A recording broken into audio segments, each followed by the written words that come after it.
There we go. Oh, you thought I was going to get caught out with the microphone this time. Not happening. No, the audio's fine. The audio's fine. Hello. Welcome. What a week. What a week we've been having here. Oh, boy.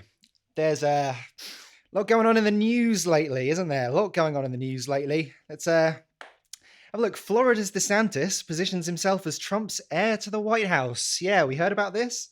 Have we heard about this? Yeah. The position of Trump's hair. Yeah.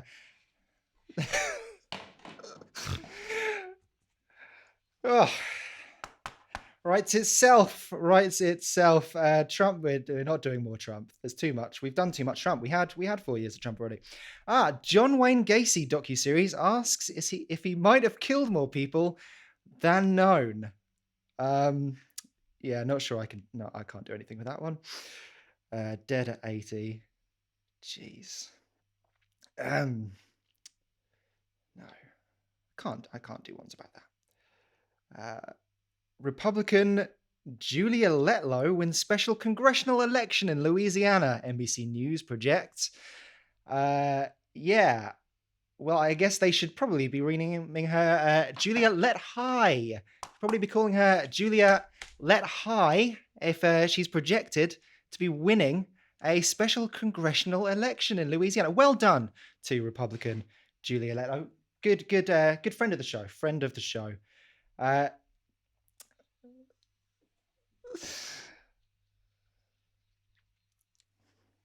Thank you. Miami Beach declares state of emergency over spring break crowds. Yeah, I don't know. I went to see that film, Spring Breakers. Don't remember much of a crowd there actually. When I went to see that, don't remember there being too much of a crowd. State of emergency. Yeah, the lack of box office receipts for that one, I think, is the emergency in that particular situation. Two Royal Caribbean lines to end year-long pandemic hiatus in June. Yeah, they it's a year-long hiatus, but don't worry. It's only a week in island time. It's only a week in island time. That one. Thank you. Is no, I can't, don't know anything about that. Not doing a thing about Rodney King. Thank you, thank you. What else we got? What else have we got here? Racism real in America. Newly discovered fragments of the Dead Sea Scrolls reveal hidden ancient Bible texts. Smooth. No, it's not. It's not too controversial. I just thank you. That one, yeah, writes itself. That one writes itself. No, John Julia let low already. Let's move on. We've done enough of the monologue. Thought it would come a little easy. Thought there would be more fun stuff. Thought there'd be something about the weather, and then I could say, yeah, the Clintons sleeping in the same bed, or alternatively, I could have said, yeah, Clinton's continuing to not sleep in the same bed, depending on whether the weather was especially hot or cold. But there was just nothing. Julia Lithgow, yeah, Julia Lithgow. That's right. That's right. Stick around, folks. We've got a great show. We've got Lindsay Lohan's going to be on the show, and we're going to be playing skee ball with the cast of Tag, whatever that might mean for me. So stick around. We've got a lot of great show coming up. A lot of very well planned, well thought out show on its way.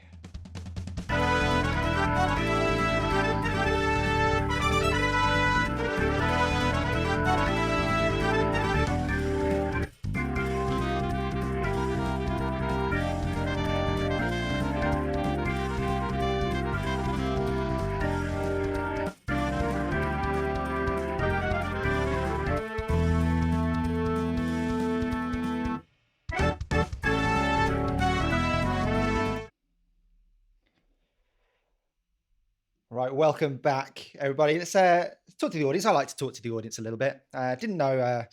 Obviously, in this universe, it's very typical for talk show hosts to talk to the audience as well as their guests. Much more convivial here than in some other universes. Is Enron still around where I am? Yeah, Enron Junior, Enron Puppy, and Trump Enron. Yeah, they merged in this universe. It's good. Late Mike. Why would you want to watch anything but this show? Realizing I wish I had a little house band. Feels like there should be some little bit of music playing underneath this. Let's just get a little bit of applause. Demons. There's no demons. So welcome back to Late Night with Comic and Michael. There's so much applause. As always, joined by my sidekick here, the cat. Say hi, the cat.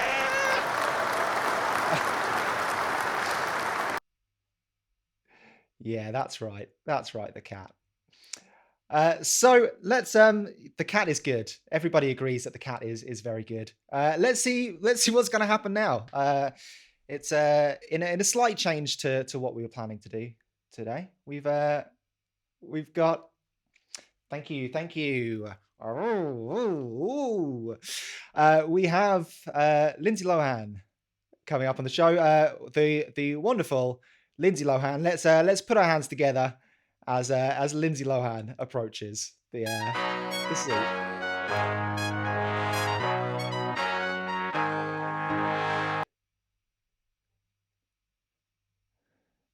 Here she comes. That smoother than planned, smoother than we had imagined it would be. Even Lindsay, hello, welcome. You look phenomenal. Let me just say, can we say that now? Lindsay, thank you for joining us on the show today. Wonderful to have you. Haven't seen you here in quite a while. obviously, as we do on all talk shows, I'll happily open up the floor for questions from the in studio audience if they wish. Just yell them out, and I'm sure we'll get to them. She may even end up answering some of them without us even handing the mic over to you, as it were. Handing the mic, that's a joke that we like to make on this show regularly. So, Lindsay, tell us, what have you been up to since we last saw you? As one does at American Idol. No, it wasn't. Yeah. So she would like to. Well, Zolnat first of all would like to say that you look great. You really do. You look much better. I know you've had a hard time in the press, in the tabloids, really ripping into you for your lifestyle at certain points. So it's it's a nice thing to hear this from fans, don't you think? Because of that. It's very busy there, you know that. You're with your. Yeah, yeah. Sheena wants to know: is it true that your dad is still in space? Is it true? I mean, I've heard this. I have heard this down the grapevine. Is it true that your dad is still in space? Your son. Whether to say thank you or I'm sorry. Yeah. No, I know the feeling, Lindsay. I really truly do know exactly what you mean by that. So yeah, that is. I know. Obviously, we're not known for our softball questions here, and Sheila does raise a good point. That is something of a non-answer, and this isn't gotcha journalism. You know, I haven't brought you here to ambush you, but it would be nice to know a little more about it. Talk about your dad a little bit. Can we get into that, Michael? You know, a fellow Mike, obviously got a lot of affection for him as one of the Mikes. So how is your relationship with your dad? And indeed, is he still currently in space? Grandmother's 94th birthday today. Well, they are. They are. They are. You've heard it here first. That is a late Mike exclusive. Michael Lohan is in fact still in space. The chat, little bit of non-plussing going on. It's look, we're quite transparent. We're quite open on this. It may be the case that I had a fairly firm idea of what this would be when I introduced the silhouette, and have, as recently as today, decided to change the way that I would be communicating with Lindsay Lohan. It's very possible that possibly our communication with the booking agent altered somewhat. Lindsay, will Draza ever find true love? I remember my mom was coming to the show. Yeah, well, I was in New York right before Christmas, and then I was traveling again, so we all kind of got together, and whenever I'm here, I try to always spend as much time with my family as I can. They're at... Well, yeah, so I think what you're saying is love can take many forms, can't it? I mean, the question was vague. I will agree with you. It could have been a romantic love, could have been a friendly love, could indeed, as you have very, very deftly touched upon, a familial love. You know, one of the most important sorts of relationships we have the opportunity to nurture, to grow, to nourish. So it's quite true that perhaps Draza already has true love. I mean, I wouldn't want to make assumptions about her relationships with her family, but yeah, you know, sometimes love is right under your nose. You don't know what you've got till it's gone. I think is what you were trying to get at. And do jump in and correct me if I'm wrong. And now Sheila would like to know if she would find true love before Draza.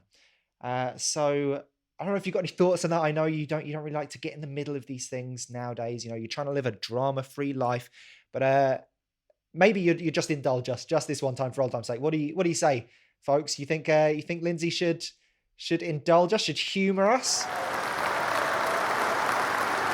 You hear them, Lindsay. You can hear them. They're gagging for it. They are begging for it. They need this. They want it. So, Will, Sheeda, fine, true love. At my place right now, hanging out. Great. It's good. I think, in life, parents have their things together, and sometimes the children are immersed in it, and you just have to really step back and let your parents do what they do and figure everything out for themselves. And we all have a great relationship now, so it's nice. So that's pretty clear cut. I mean, that is it's hard to argue with that. It's entirely possible that Sheeda is also involved in a relationship with Draz's family. This time, I suppose, has the legal and ethical option to be as romantic as any of the parties involved wish. So yeah, you really have, people don't really give you enough credit for your wisdom, for your insights, just for your depth of thought and of character. You're really intellect. You're one of Hollywood's great intellects, and I've always thought this. Everybody can agree that you were a fantastic actor. You are a fantastic actor, I should say.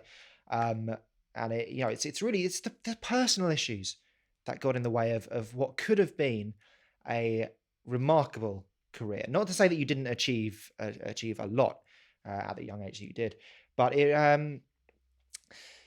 really could have been something, couldn't it? If not been marred by these terrible problems in your personal life.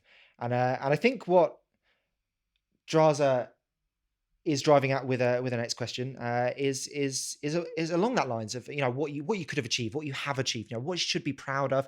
And yeah, I think we would all like to know, what was it like working with Herbie fully loaded? Simpler that way. I haven't heard that kind of accent, like talking like this all the time. Well, I mean, this is a normal Connecticut accent in this universe. I'm just a hometown American boy with my own American talk show, and I realized that it's just a bit of fun for you, but actually I have spent a lot of my career and my life, in fact, being picked on for not being able to train myself out of that for a more Hollywood accent. So I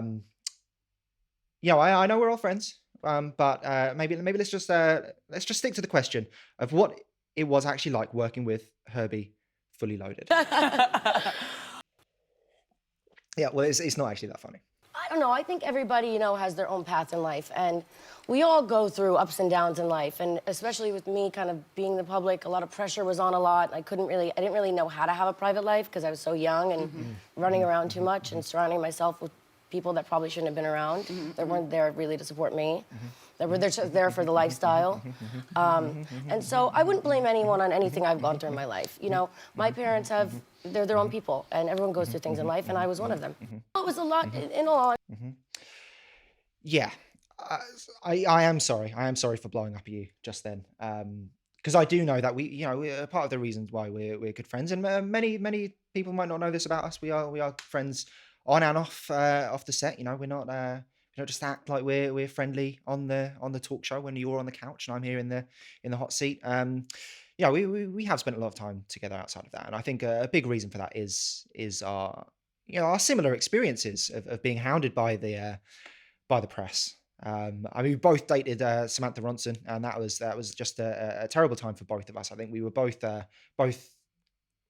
wrongly vilified for falling in love, just for falling in love with one person. It's not, it's not right, is it? So but I would really like you to just answer the question of what was it like working with Herbie fully loaded? Honesty, it was, living in LA and my mom telling me to come back home and me not listening because I didn't want to throw myself back into. I wanted to keep busy with work.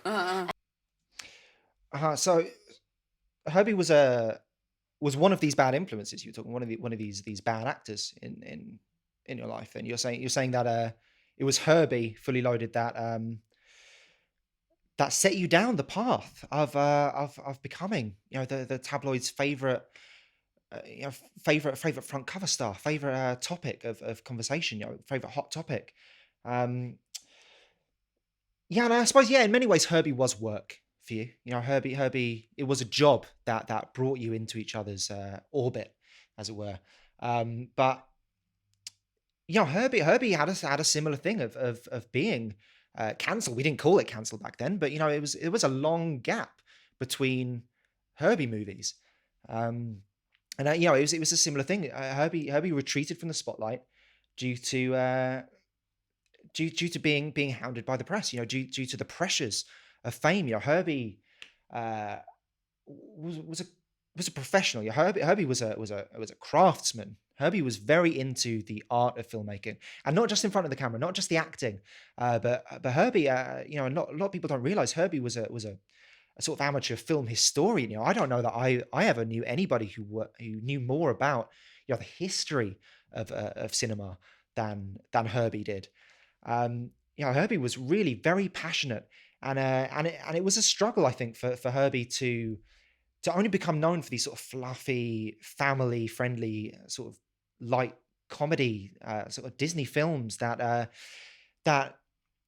I think he had a respect for. You know, he knew that they had their place, and you know, a big part of why he got into performing was to bring joy to people, and you know, there was a value in the Herbie movies, in what Herbie was doing, but he had aspirations of a higher nature, of a higher brow nature. You know, wanted to. I sometimes feel if Herbie had been coming up today, with you know the fantastic state of indie films, the possibilities that are out there, her, and you know and the way that we allow people to cross over nowadays in ways that we didn't used to. You know, it used to be a real fight to break out of one box and into another, and now you know TV stars are becoming billionaire movie stars, and comedians becoming these serious dramatic actors. Yeah, I think there's a lot more room for Herbie to exist nowadays. Herbie would have had a different life, and wouldn't have wouldn't have taken his own life in the way that he did. I think if you know, if he'd just been born a couple decades later, you know, a generation later. Um, yeah, I would love that. That's my one big regret as a talk show host, that I never got the chance to have a conversation with Herbie. How great would that be? You know, just an hour, just me and Herbie, face to face, one on one, just really getting into it. Yeah, unfortunately, Herbie passed away before we had the chance to make that happen. And I'm just thankful for the opportunity to have gotten to know Herbie at all, as I'm sure you were. And then when I stopped working, after working for, you know, doing 20 something odd films for straight, and then kind of having nothing to do, I was like, oh wait, I can actually go to a club now. I never went to college and had that experience. What I didn't realize was there's cameras watching all the time. Kind of the beginning of it all. So it was very manic, and I am a very honest person. So I'm like, well, if I want to go, I'm going to go. I know that about you. I do. So what am I going to do? Lock myself at home every day? And you live and you learn. I'm a lot. You do. You live and you learn, and you laugh and you love, and you do it all like nobody's watching, and as if there's no tomorrow, because today is a gift, and that's why they call it the present.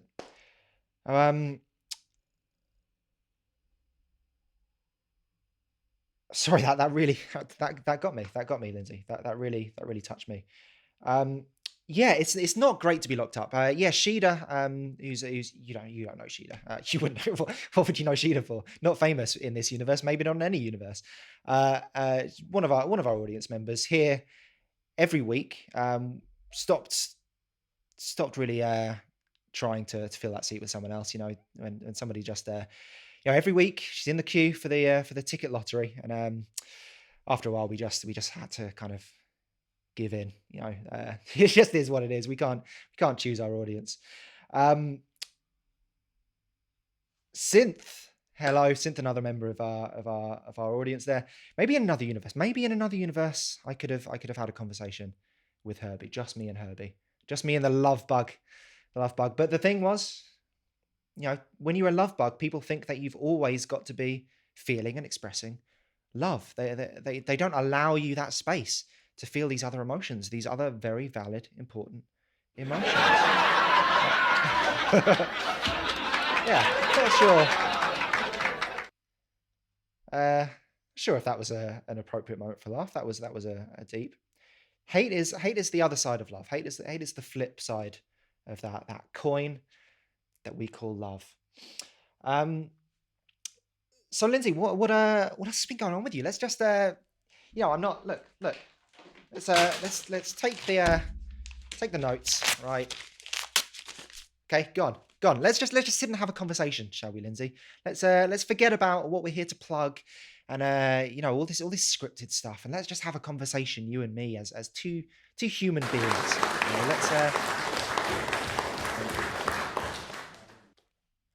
thanks. So Lindsay, let's just get into it, shall we? Let's just cut through. Actually, I'm closest with my family, and we're all closest we've ever been. No, that didn't happen. No. I mean, the second time I was arrested, I drove to the police station because I felt guilty. I just Right, sorry, Lindsay. Let's just slow down for a second here. So you were arrested in connection with well, let's just say it. They found an original draft of the Unabomber's manifesto in your apartment, right? And we can say it now. It's public record. It's released, and we can talk till the cows come home about the how ethical it was for the police to leak that to the press. I don't know if we'll ever find out who did it exactly. Um, but that was a big turning point for you, wasn't it? You were on the set of Mean Girls 2, still mean, still girls, and you're ready to start filming. First day of filming, and you're just about they call action. You're about to say your first line, which everybody the title line of the film, and the police come up. You hear sirens interrupting the set, and at first, maybe it's annoyance that you're feeling that you've been interrupted. It's supposed to be a closed set. The red light is on. You've asked for quiet on the set, and these sirens are blaring, and then your whole world turns upside down. Your whole world changes. I mean, you were known for your acting style, which many would call arresting. And yet here you were being arrested. Now, what was that like for you? just don't recommend drinking and driving ever. No, because this, your girl. If your shoes are too tight, you either put lotion or baby powder so they slide in easier. Ballerinas do it all the time. Serious. Okay. Yes. So the foot powder, the famous foot powder. Now, this was the smoking gun for you, wasn't it? This was what they said clinched it. This is what really tied you in. I mean, as our audience have said, not a crime to own a draft of the Unabomber's manifesto. Now, this was a hitherto unknown about draft. Nobody knew that this existed. Nobody knew that he had written an original version. And the way it came into your possession, still unclear to this day. And I think that was what made you a person of interest. I mean, you were used to the tabloid spotlight. You were used to being known as an interesting person. And here you were being a person of interest in a crime. And there was the foot banner. They said you could be a collector, right? This was a speculation. I don't know what your official line was. But people were coming out, anonymous sources in the papers, saying about you, perhaps just being a big fan of the Unabomber, and that's not a crime. We can all agree, not a crime to stan a killer. Okay, it's not. There's nothing wrong with that, and nobody's here to judge you for that. But the traces of foot powder on it, the same powder found on your feet when they took your toe prints down at the precinct, had been found in the Unabomber's apartment all those years earlier. And the case had gone cold on that. They decided they'd got him. They'd found the manifesto. They'd got the confession. He was in. He was done with. So they put that on the back burner. It didn't matter, that bit of evidence. But then suddenly, this case is opening back up once they find the foot powder on yours. This very unusual brand of foot powder, not typically found in America. Seriously, in all honesty, if that were anything else. yeah, let's be honest. Let's just say right now, it goes without saying that everything you're going to be saying here in this exclusive interview is the truth, the whole truth, and nothing but the truth. Who's gonna put it in their shoe? Like, okay, so So you're saying, let me get this straight.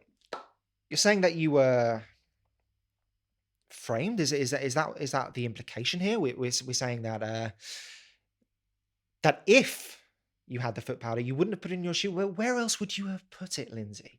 I mean, this is serious stuff. You're being accused by some of our chat of perhaps being a member of the cabal that drinks the blood of children. And again, not a crime, nothing wrong with it. But you can see how these things, when put together, individually, fine, not a problem.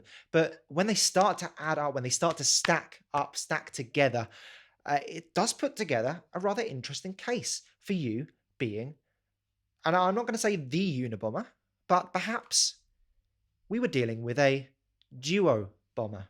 I was very, very, very deep into it. But what I should have questioned more how it was gonna. Yeah, I mean, you did go along with it quite strongly in a way that did confuse many of your fans, many members of your team. That the fact that you never denied any of it, and that is what's so strange, and it's stranger still that you're a free woman today, because you were arrested multiple, as you said. That was the second time you were arrested.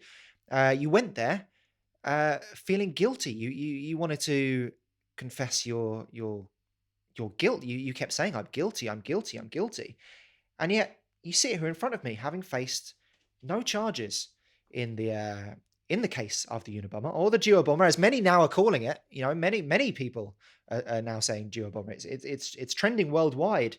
I'm being told, and she, yeah, you are an honest person, and you said this at the start of the interview. That's just who you are. You are an honest person.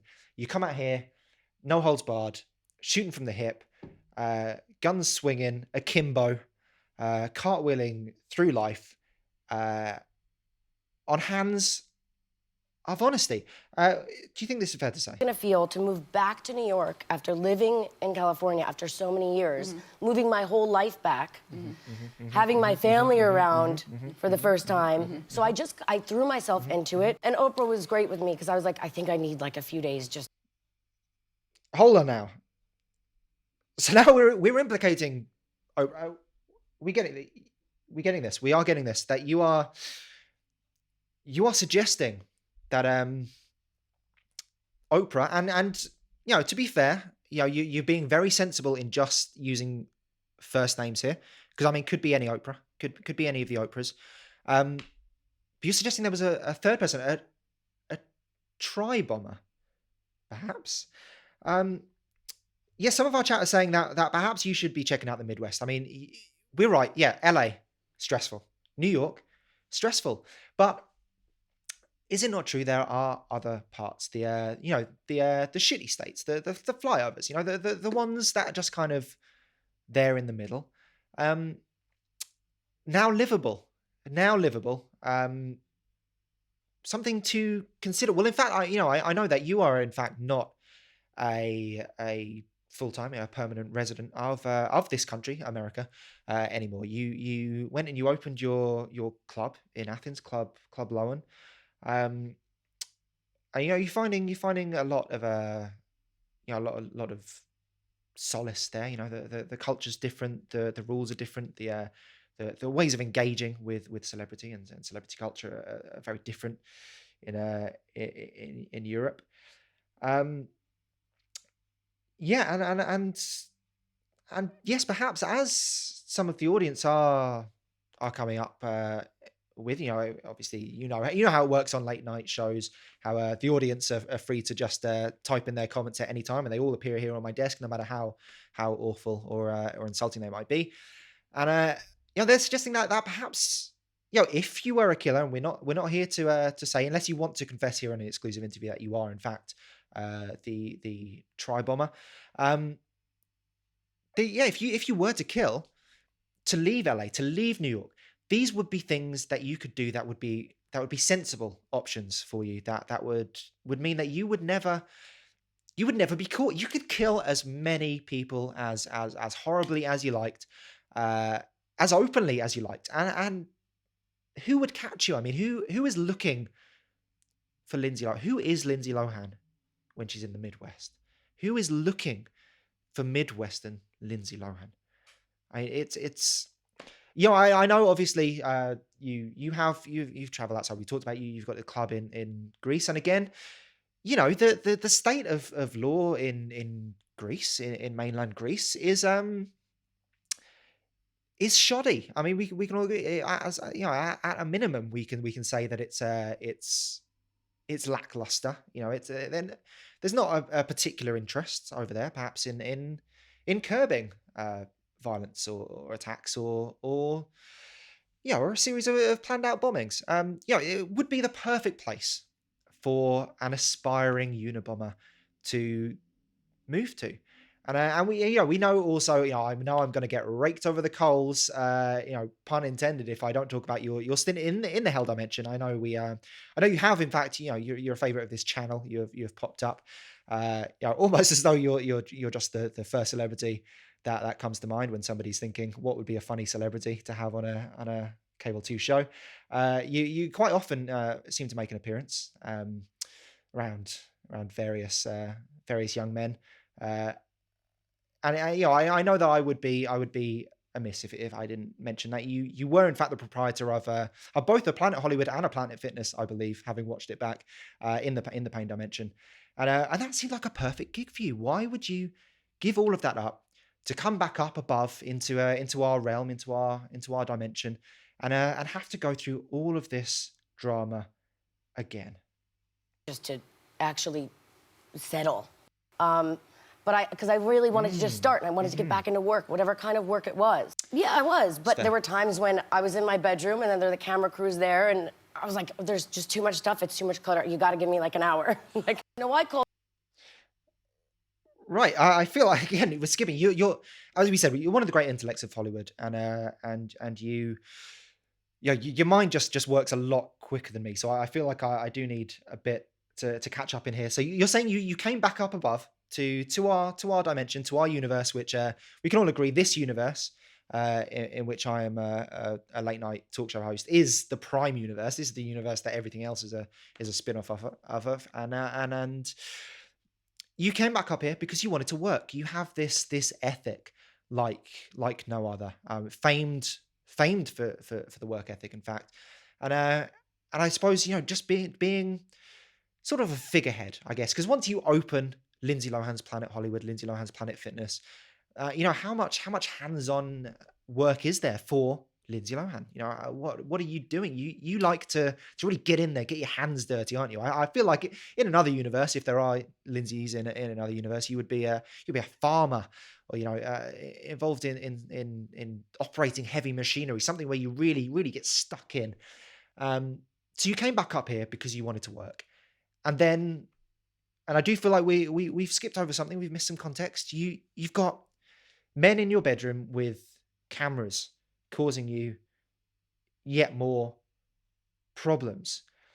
Uh, I suppose that's, yeah. As our chat pointed out, not a Lindsay Lohan specific issue. We've all come back from a work trip to find men in our bedroom, operating a film crew of some description, one description or another. Um, but you found this, you in particular found this to be quite a struggle, didn't you? Called her a lot because her and I, our original consensus and mutual idea for the show was one camera and me instead of. Okay, so you had a plan, yeah. That it was one specific guy that you trusted, and then you came to find a bunch of strange men. Strange men coming into your house, into your life, interrupting your routine. And yeah, there's a chance that some of them might not have passed the Lindsay background check, and we know that is incredibly strict. Your criteria for people who are allowed to work with you, to engage with you, to talk to you, to look you in the eye, to carry your your groceries for you. Hello, Koala Oala. Yeah, Lindsay Lohan is here on the show. For anybody just tuning in, we're deep in conversation with Lindsay Lohan.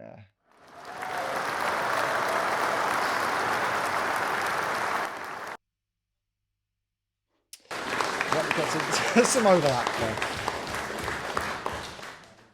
Thank you.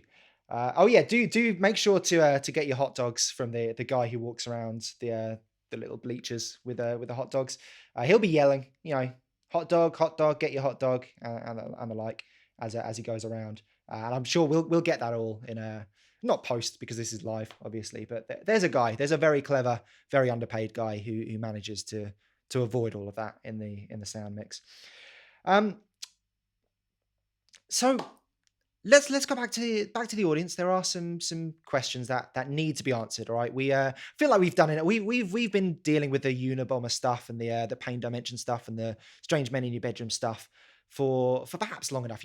Let's move past the fluff. Let's move past the softballs. I know I said this wasn't going to be a softball interview, and really get into the thick of it. What was it like competing in the let's set the scene. 1992. Let's say Berlin. It's my universe. Who's going to argue? 1992, Berlin, the Summer Olympics. A young Lindsay Lohan, perhaps 3 or 4 years old, takes to the hockey for the first time. Let's see that we've been talking a lot about teenage Lindsay, adult Lindsay, 2010s, 2020s Lindsay. Let's throw our minds back, shall we, to 1992 Lindsay. What was that like for you? A camera crew was coming in. I remember the director then that they brought in kind of asked my dad to ad-lib a few lines, and he's like, I'm not. Right, and this was during the competition. This was the first time the Olympics had ever been televised. 1992 Berlin Summer Olympics.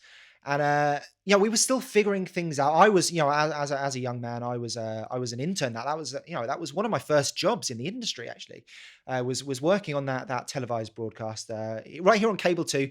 We had won the bidding war for the exclusive broadcasting rights to the 1992 Summer Olympics Berlin, and we were still working out, what should we show? What do people like to see? Sports had been around for a while, but they were very regional. They weren't really things that we didn't know what the public appetite for sports was going to be in 1992. We didn't know necessarily what people would be interested in watching. Would they watch an entire round of something start to finish? Would they watch an entire game?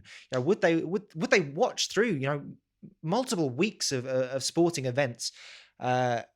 Watching people they didn't know doing things that, let's face it, were children's games, were just things that you messed around with as a kid. Nobody had any respect. Athletes would walk through the streets back in those days, and they would get spat on.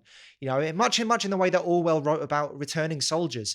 Athletes, as soon as you mentioned, I do javelin, I do shot put, I do the 100-meter sprint, you would get spat on, you would get kicked, you would get stabbed, you would get murdered. You would, and it was acceptable. It was we didn't consider athletes to be human in those days. It wasn't a bother. It was like, some people might think it was a bit odd to hear that you'd murdered an athlete, but only in the same way that if they saw you stabbing a worm in half, they might think it's a bit odd, but they're not gonna cancel you for it. We didn't call it that in those days, of course. They weren't gonna stop hanging out with you. They weren't gonna cancel your wedding because they found out you killed a worm. And athletes were considered much in the same way. And so we were just trying to figure out. We were trying to rehabilitate the image of athletes, and yeah, at the same time, we were changing the public perception of what an athlete was. We were trying to turn that into entertainment that would bring in viewers, bring in ratings, bring in advertising revenue, and that was a tall order. So we were just working it out, and yeah, we did have this idea that there would be a lot more comedic improv. We were bringing in groundlings, we were bringing in members of UCB and Second City to fill out fill out the teams in some case. We'd have 10 improv comics for every athlete that was there. We'd have the relay, and there'd only be one guy who'd ever practiced running before. Most of these guys, and in 1992, the state of comedians, we were all these overweight chain smokers. It was fairly obvious looking back on it. Look at the standards of athletes nowadays. Looking back on it, you could probably hazard a pretty good guess which were the comedians and which were the athletes. So yeah, we were trying some things, and I understand if your recollection of it was that maybe it didn't quite work, and yeah, the director was a young guy who in fact died in the same let's call it an accident, but we all know what it really was, that took Herbie from us, that took Herbie the love bug from us. He was in fact inside the building that Herbie had hurtled himself into at 120 miles per hour. The building was supposed to be abandoned. There was no reason ever found for why he would be in that. The only conclusion we can really reasonably draw was that he knew Herbie's plan, and he placed himself right there in the line of it. But he's not here to explain himself, not here to defend himself. It's only conjecture at this point. We can only speculate. We will never know for sure what happened on that fateful day. Not doing that. She hears you anyway. She's going to know. So it became more of a scripted thing rather than until Oprah came back. And then it was real. Right. Yeah. So you are talking about Oprah Jeffries here, not Oprah Winfrey, of course. There was a bit of when he said Oprah before, I was like, oh, does she might mean Oprah Winfrey, implicating her in the Unabomber case. But now you're talking about Oprah working on the 1992 Summer Olympics in Berlin, and now I know you're talking about Oprah Jeffries, who was of course our script supervisor back when the Olympics required something like that. Would check for continuity, just check that everything was working, everything made sense. So you're saying that these two things are connected. Your experience of the 1992 Summer Olympics in Berlin is kind of integral to your involvement in the bombings, in the Kaczynski bombings. Real. Whenever she was around, I would call her all the time. I just spoke to her the other day, actually. I love sort of your point woman in the case. So anytime you had an issue, anytime Ted would say to you something that perhaps you didn't understand, I don't think there's been any suggestion that you didn't agree with 100% of the actions of the Unabomber. But you would go to Oprah Jeffries about anything involving this. She was important to you. Yeah, can you just clarify? I guess the chat is asking, can you explain who was this Oprah to you? Love that I can say that. Such a guiding light to me in my life. Wow. Okay, that was surprisingly apt. That one really made sense. Maybe more than any of the other answers you've given. So we can confirm Oprah Jeffries, a guiding light for you during your life. This journey from improv comic / Olympian to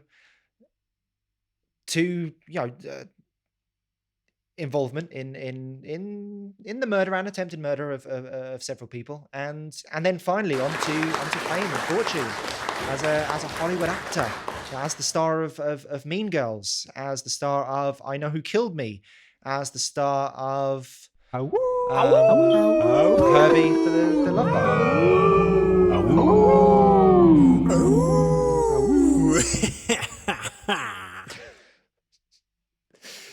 Wow, it really is quite abrasive when it plays when you're the host, isn't it? I realize it's quite aggressive, that sound alert.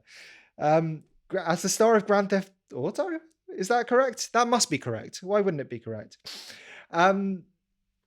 So we're rapidly running out of time. I feel like we're going to have to push back the cast of Tag perhaps today. The crowd is loving this. I will happily kick the cast of Tag off the show for a chance to finish this wonderful interview. Quite disruptive. Yeah, quite disruptive. The audience, but This I've heard in other universes that this show was the slot that Arsenio filled, and we have a similarly rowdy crowd. From my interactions with other Mycos who care to travel the multiverse, Mycos who obviously aren't happy with their place in their own universe, and who need to realize that they can be other things, they can be successes in other worlds. Obviously, that's not for me. I've never cared to travel to other universes, as I am, as our audience has said, as Sheeta has pointed out, one of the greats. I am considered uh, basically better than Johnny Carson. Basically, it's an established, let's say, fact. Like everybody says this, and I'm inclined to agree at this point in my storied career that I shit all over Johnny Carson and his career and his grave. There's nothing that Carson ever even dreamt of doing that I haven't majorly surpassed in every possible way. Every milestone that you might consider he hit. Every innovation. I did, and I did it much better, and I did it twice, and I am, yeah, maybe not one of the greats, maybe the great. Maybe I am the talk show host. This is the reason they call them late mic shows here in this universe, and I assume all other universes, because nobody's ever done it like I've done it, and nobody ever will do it even half as good as I do it. So, Lindsay, let's continue. Sorry, you were saying about Oprah's role in both the Olympics and the bombings. Thank you, thank you, thank you. So Lindsay, yeah, sorry for interrupting. Let's carry on with this role that Oprah Jeffries played in your life. I can't wait to see it. Seems really exciting. Yeah, eventually. I mean, I really threw myself into working with a lot of children and refugees overseas. Okay, and just to clarify, this is more to do with your position as a athlete, actor, role model, rather than murderer. Yes. And there's specific families that I speak to daily on a daily basis. I'm going back to Turkey to see them soon. So I feel like again we're going for the cop out. Didn't quite answer the question there, but let's just get past that. Maybe that's I am seeing now in my notes that is your agent and your manager did in fact say that was a no-go area. I wasn't allowed to ask you whether or not you were murdering these people. And yeah, it is true in fact that you have seen the most refugees of any living person, and you've made sure to add that qualifier in. You made sure Guinness said any living person, and you put living in inverted commas in quotes. And I'm going to skip past that. I'm not going to ask the implication. I feel like I won't get a straight answer, and if I did, I probably wouldn't like it. I feel like there's a lot of love that I have to give and offer to children that don't have anyone. Mm-hmm. And that have lost their parents and don't really have any light or hope in their life. And to be able to bring that to them is my main focus right now.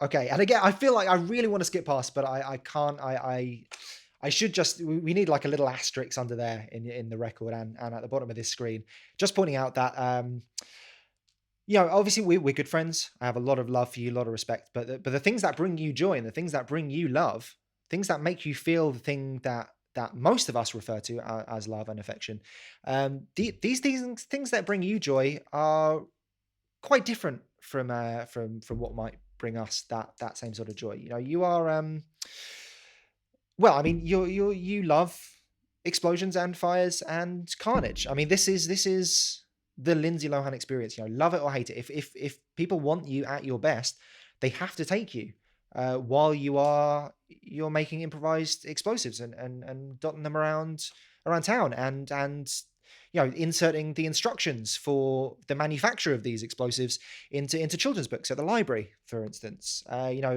Attaching them as receipts when you do bake sales at church events. These are the things that bring you joy, that bring you closer to love, to God. They did the first season in the UK, and soon they'll do my season on the second season in the UK, with Rupert Grint and Nick Frost.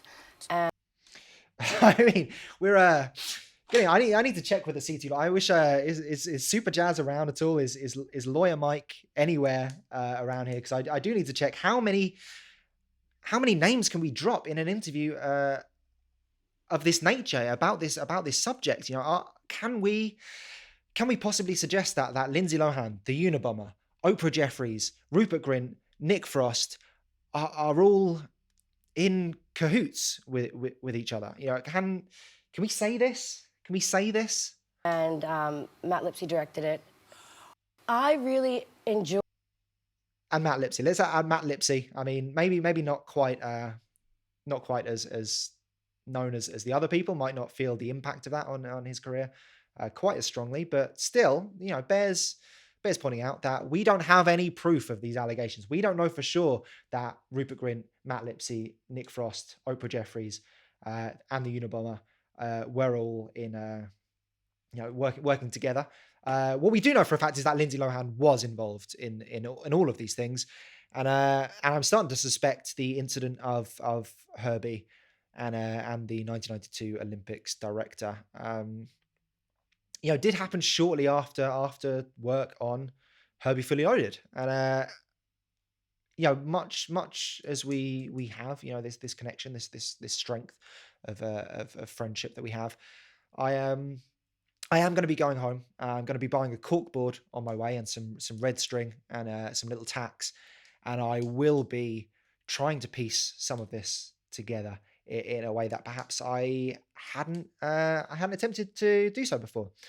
I'll pick you up some on the way, Sheila. Don't worry. I'm heading back to the Hype House, so I'll see you all soon. As soon as I leave this show, I'm going to be driving home in my car, which is of course a replica of the Herbie chassis from Herbie Fully Loaded. Not the earlier ones. It is specifically the one from Fully Loaded.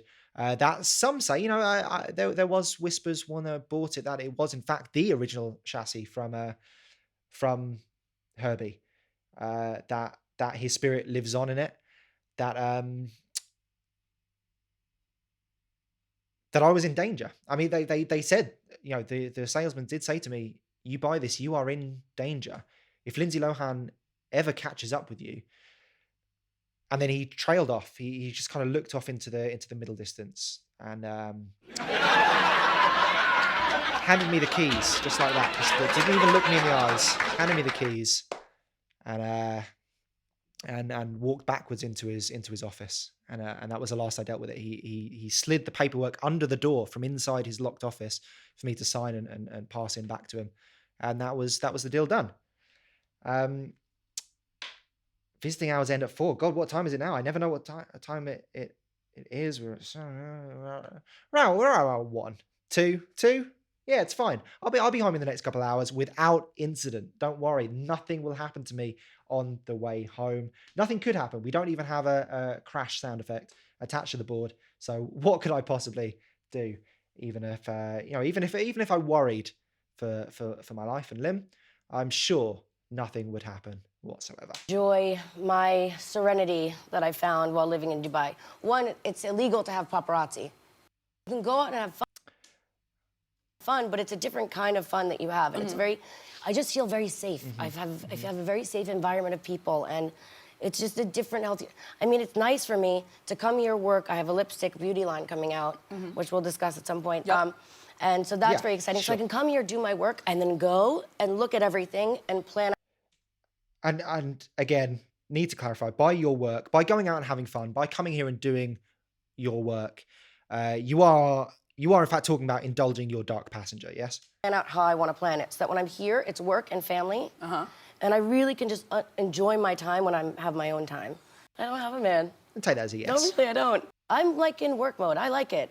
And I have great girlfriends and people around me and my family and relationships. I've had enough of them. I'm okay. Okay, so no man in your life, no relationship for Lindsay. You find it hard to connect to people. Yeah, you find it you're on record as saying, in your autobiography, that you find emotions to be stupid. You find emotions to be pointless, impossible to comprehend, fake. You've accused several people of inventing emotions to make you feel guilty.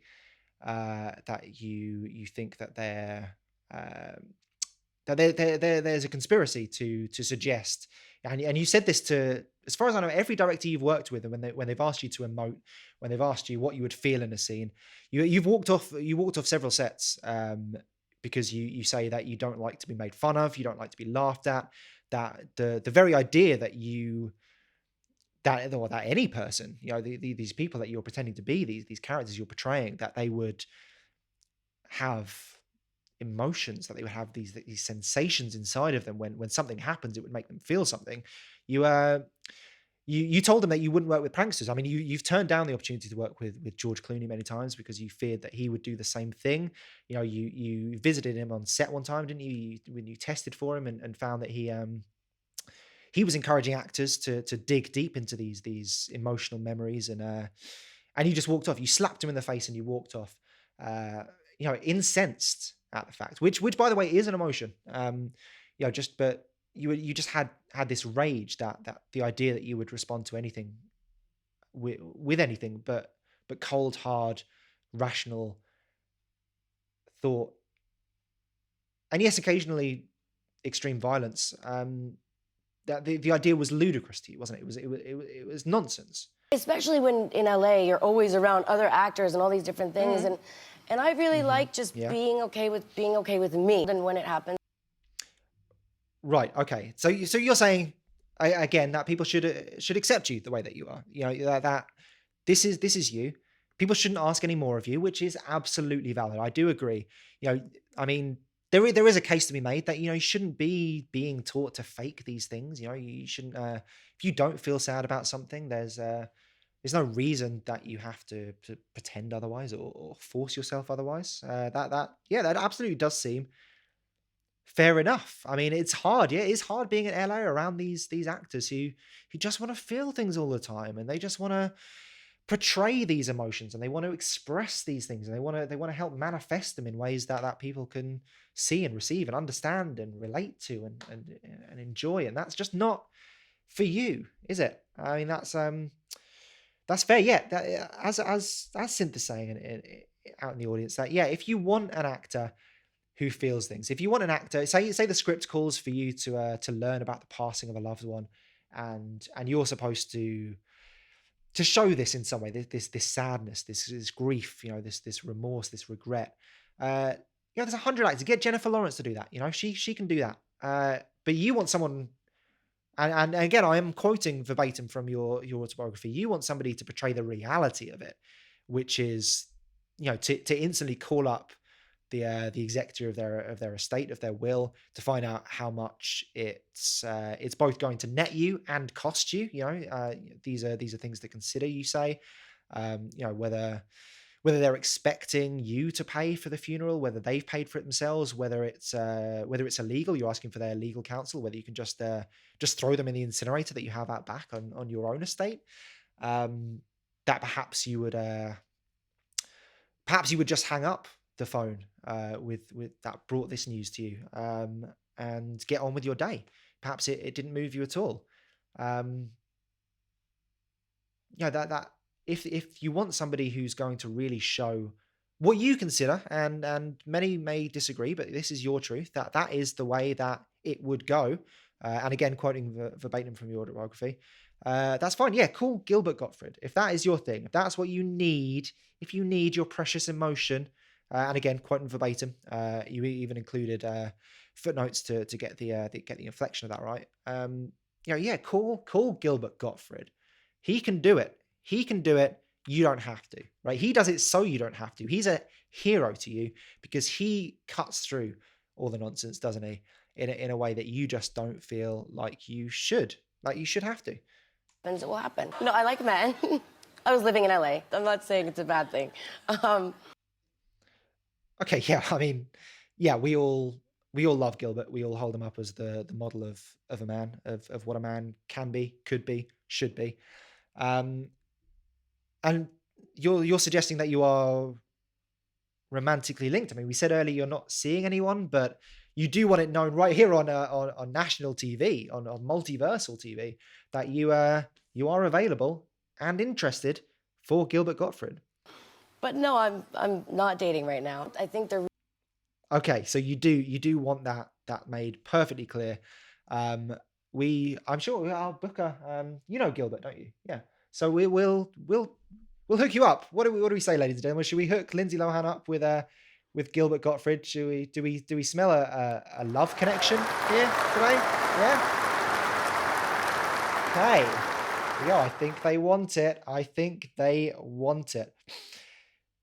She has been sidestepping a lot of questions. It's true, and I'm sorry to talk about you as if you're not here, Lindsay. But you have, yeah, the audience are going wild for it. We're gonna do it.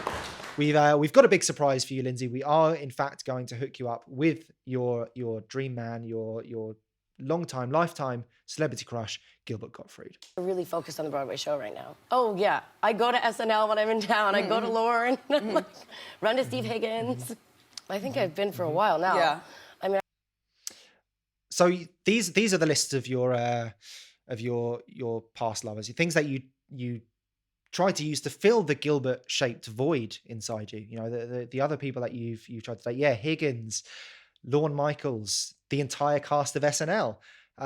These are people in your dating history, and again, public record. You know, it's a real shame how much your life has just been presented as entertainment to people. But you know, it's happened now. It is a fact. You know, I can't really sit here and do an honest interview with you, pretending like I don't know these things about you. You know, that these are people that you've dated, and yeah, I know that you really wanted to work with Tina Fey on Mean Girls, didn't you? Because of her connection to the comedy world, because you thought it would get you closer to Gilbert Gottfried.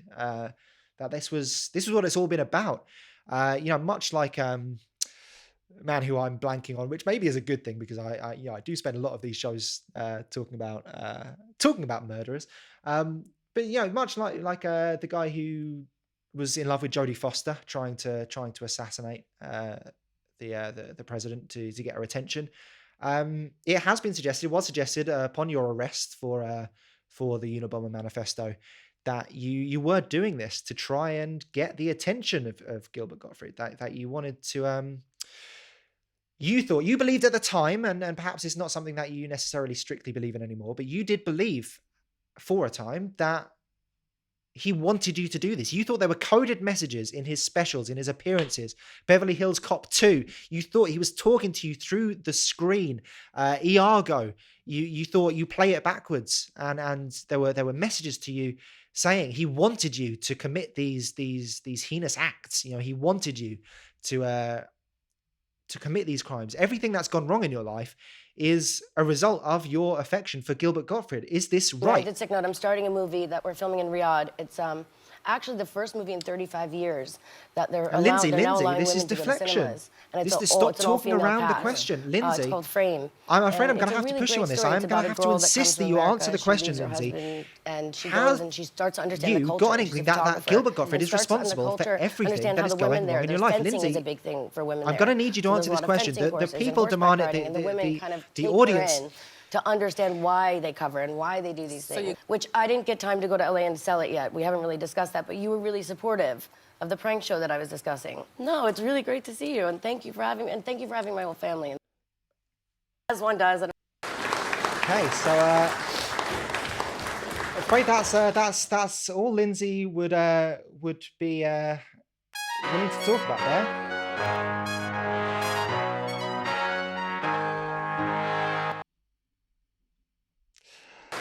So yeah, Lindsay has decided, her own volition, that was the end of the interview. It's a little heated. I don't want anyone to worry. You know, as I said, me and Lindsay, we've known each other for many years. We are good friends.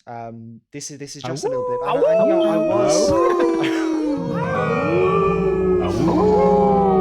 I was getting a little heated in that moment. You know, just because of my journalistic integrity, I have a real passion for finding the truth, for revealing it to my public. You know, I have a responsibility to ask these difficult questions sometimes, and you know, I can only hope. I hope I didn't upset Lindsay, and I hope that she'll return to answer the rest of these questions at a later date. Due to the length of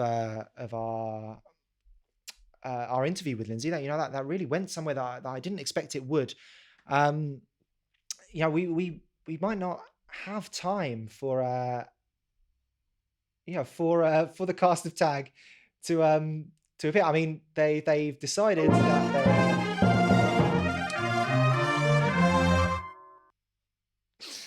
Yeah, I'm sorry. I'm sorry, boys. I know you've come all the way here to do this interview, but I'm afraid we are going to have to bump you for tonight. We have run out of time due to the just the nature of our conversation with Lindsay Lohan, which I hope everyone found as insightful as I did. You know, I really feel like even having known her for so many years since the 1992 Summer Olympics Berlin, I yeah, they are jaunty and they are our boys. You know, I feel like I got to know Lindsay a little bit better, and I hope that you did too.